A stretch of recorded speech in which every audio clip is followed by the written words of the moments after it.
বিসমিল্লাহির রহমানির রহিম। Hello everyone, আসসালামু আলাইকুম। আজকে আমি আপনাদের সঙ্গে শেয়ার করব বিক্রমপুরের ঐতিহাসিক কাজির ভাত এবং ভর্তা রেসিপি। আর এই যে আমি কাজির ভাতটা কীভাবে রান্না করি সেটা আপনাদের সঙ্গে শেয়ার করব। এই যে কাজিটা আমি 5 দিন আগে পেতে রাখছিলাম, 7 দিনের মধ্যে খেয়ে ফেলতে হয়, না হয় মুখরূপ হয়ে যায়। আমি একটা সিলভারের পাতিলে কাজির চালটা পেতে নিয়েছিলাম।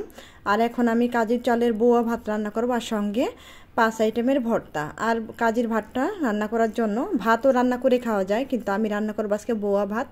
আমার কাছে মনে হয় বেশি বোয়া ভাতটাই ভালো লাগে। আর ভাত রান্না করতে গেলে শাক সবজি আর কি শাক রান্না করতে হয়, নানান কিছু রান্না করে আমাদের এখানে প্রায় 20-22 আইটেমের ভর্তা, তারপরে মুরগির মাংস ভুনা, এগুলো করতে হয়। তো অত ঝামেলায় আমি যাব না, তাই আমি আজকে শর্টকাটভাবে কাজির বোয়া এবং ভর্তা বানাবো। আশা করি আপনাদের কাছে ভিডিওটা ভালো লাগবে। ভালো লাগলে প্লিজ একটা লাইক দিয়ে দেখা শুরু করবেন। আর এই যে এখানে আমি কাজির বোয়াটা বসাই দিলাম, চালটা একটু লেড়ে চেড়ে, তারপরে কিন্তু কাজির চালটা একটু পরে দিতে হয়, তাই আমি একটু পরে দিয়ে দিলাম, কারণ অনেকটা নরম হয়ে যায় কাজির চালটা, তাই একটু পরে দিয়ে এখন আমি প্রেশার কুকারে 3-4টা সিটি দিলেই আমার কিন্তু বোয়া ভাত হয়ে যাবে। এখানে কিন্তু আমি কাঁচামরিচ, পেঁয়াজ কুচি, রসুন কুচি দিয়ে দিছি, অল্প একটু তেলও দিয়ে দিছি, আর পরিমাণ মতো হলো লবণ। এখন আমি ভর্তার জন্য সব কিছু একটু টেলে নেই। সর্বপ্রথমে ইলিশ মাছের মাথা লেজ ভেজে নেই। ইলিশ মাছের মাথা লেজ ছাড়া তো আমার কাছে মনে হয় কোনো বোয়া বা ভাত কিছুই ভালো লাগে না এই ভর্তাটা ছাড়া। আমার এতটাই ফেভারেট আর কি পাটায় বেটে এই লেজ ভর্তা। ইলিশ মাছের লেজ আর মাথাটা ভালো মতো ভেজে নিলাম, পাটায় বেটে মসমস করে যেন বাটা যায়। আর এই পাটায় বাটা ভর্তা মাশাল্লাহ অনেক টেস্ট হয়। তারপরে কিছু শুকনো মরিচ টেলে নেই। মরিচগুলো বেশি একটা পুড়া যাবে না, কালারটা যেন খুব সুন্দর থাকে, তাই হালকাভাবে একটু টেলে নিলাম যখন ভিতরটা হয়ে গেছে। আর এখানে বেশ কিছু রসুন পেঁয়াজও টেলে নিতেছি। আমি এই মাছ ভাজা তেলে সব কিছু ভেজে নেব, তাহলে মাছের ফ্লেভারটাও থাকবে, খুব ভালো লাগবে। আর বানাবো বাদাম ভর্তা। বাদাম ভর্তার জন্য একটু বাদামও ভেজে নিতেছি।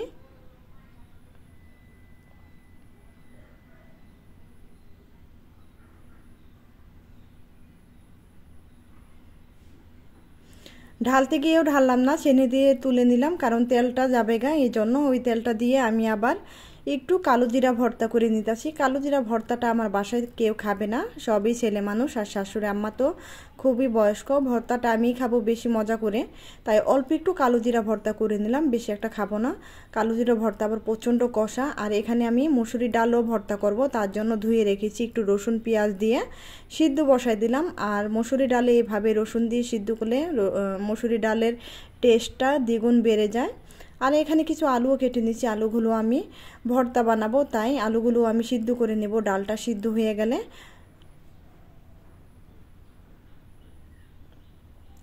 আলুটা আমি প্রেসার কুকারে সিদ্ধ বসাই দিচ্ছি। আর এখানে আমি বাকি ভর্তাগুলো পাটায় বেটে তৈরি করে নিতেছি।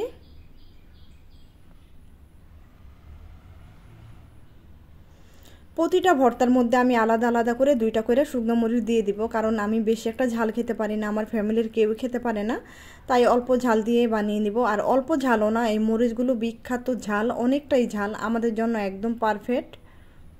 তারপর রসুন পেঁয়াজ বেটে নিলাম, বেটে তারপরে এই যে ইলিশ মাছের মাথা লেজগুলো এখন আমি বেটে নেব। তোমরা ভাবতেছো যারা নতুন এসেছো, পুরান যারা, তারা তো জানোই আমি এক হাত দিয়ে বেটে নেই, আর এক হাত দিয়ে কিন্তু আমি আসলে বাটি না, তোমাদের একটু দেখিয়ে তারপরে ক্যামেরাটা রেখে তারপর বাটি। আমার একটা স্ট্যান্ড আছে, স্ট্যান্ডটা আমি কোথাও খুঁজে পাচ্ছি না, মোবাইল স্ট্যান্ড। আরেকটা স্ট্যান্ড আছে, সেটার পাটাও ভেঙে গেছে, আর আমার আশেপাশে কেউ নাইও ক্যামেরা ধরার মতো, তাই এইভাবে আমি এক হাত দিয়ে তোমাদের সঙ্গে একটু একটু করে শেয়ার করে নিচ্ছি। তোমরা একটু কষ্ট করে দেখে নিও, কেউ কিছু মনে করো না।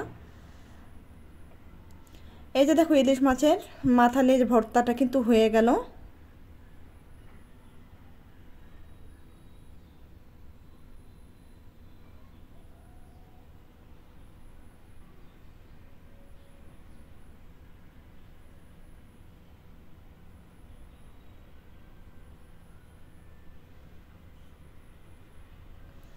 এখন একই পদ্ধতিতে আমি বাদাম ভর্তাটাও বানিয়ে নিব এইভাবে।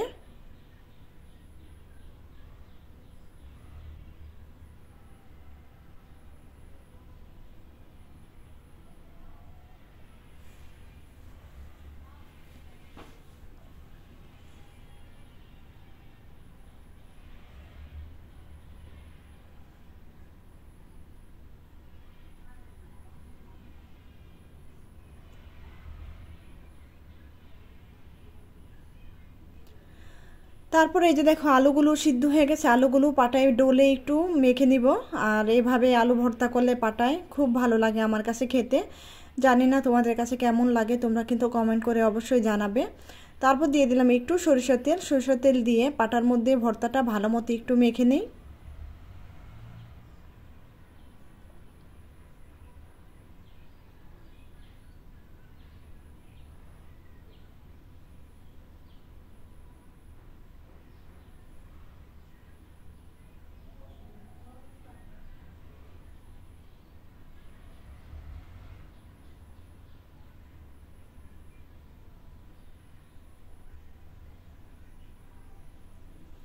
আলু ভর্তা তো তুলে রেখে দিলাম। তারপরে এই যে মুসুরি ডাল ভর্তাটা তৈরি করে নিতেছি একইভাবে। আমি অফ ক্যামেরায় পেঁয়াজ মরিচটা ভেজে আর কি বেটে নিছি একই সিস্টেমে। তারপরে যে দিয়ে দিলাম মুসুরি ডাল, এটা আর ডলতে হবে না, হাতের সাহায্যে আমি বানিয়ে নিতেছি পাটার মধ্যে। একদম শেষে বানাবো কালো জিরা ভর্তা, কেননা কালো জিরা ভর্তা বানালে অন্য সব ভর্তা কালো হয়ে যাবে, তাই একদম শেষে কালো জিরা ভর্তাটা আমি তৈরি করে নিব।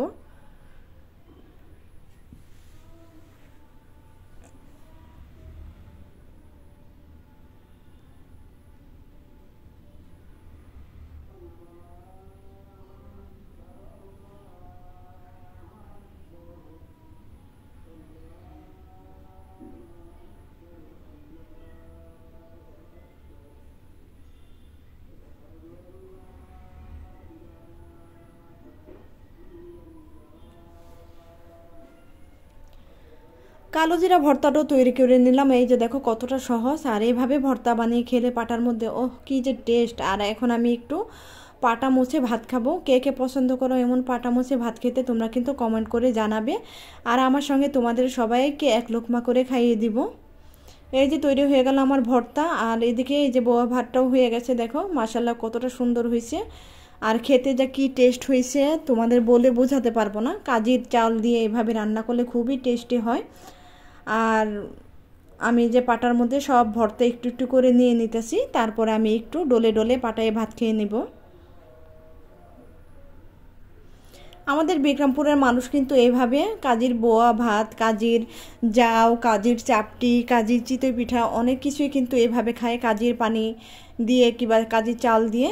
আর এখন তো ইদানিং তো দেখা যায় কেউ ঝামেলার জন্য ভর্তা করে খেতে চায় না। আর কাজির ভাতটাও তেমন একটা উঠে গেছে। আগে যেমন মাসে একবার হলেও কিন্তু সবাই গ্রামে দেখতাম কাজির ভাত খেত, এখন তেমন একটা খায় নাই ঝামেলার জন্য। আর এখনকার মানুষ কেমন যেন একটু অলসও হয়ে গেছে। আর আমি আবার কিছুদিন পর পর একটু বানিয়ে খাই, কারণ খেতে ইচ্ছা করে তাই। আর বাঁচবো আর কয়দিন, রুহুতে যেটা চায় সেটা একটু কিন্তু দিতে হয়, তাই ভাবলাম যে একটু খেয়ে নেই যতই কষ্ট হোক না কেন। তাই সকালের এই যে নাস্তা বোয়া ভাত আর ভর্তা তৈরি করে নিলাম, কাজির বোয়া ভাত। আর তোমরা কারা কারা খাবে চলে আসো, সবাইকে এক গাল করে খাইয়ে দিব। আর এই যে দেখো মাশাল্লাহ, তার কিছুক্ষণ পরে পাটায় মুছে ভাত খেয়ে তারপরে এই যে আমি প্রায় 1 ঘন্টার পরে রান্নাঘর কিন্তু অনেক এলোমেলো হয়ে আসলো, সব কিছু ধুয়ে পরিষ্কার করে তারপরে চলে আসলাম এই যে খাবারটা খেতে। আবার একটু বোয়া ভাত খেয়ে নেই, কারণ কাজ করতে করতে কিন্তু 2 ঘন্টার মধ্যে ওটি হজম হয়ে গেছে। এই ভাতে আমার খাওয়া মনে করো 12টা বেজে গেছে। আর দুপুরে আমি খাবো না। যাই হোক, তোমরা তো আর দেখবা না, কীভাবে বুঝবে, তারপরে বলে দিলাম দুপুরের খাবার এই যে একবারে খেয়ে নিতেছি।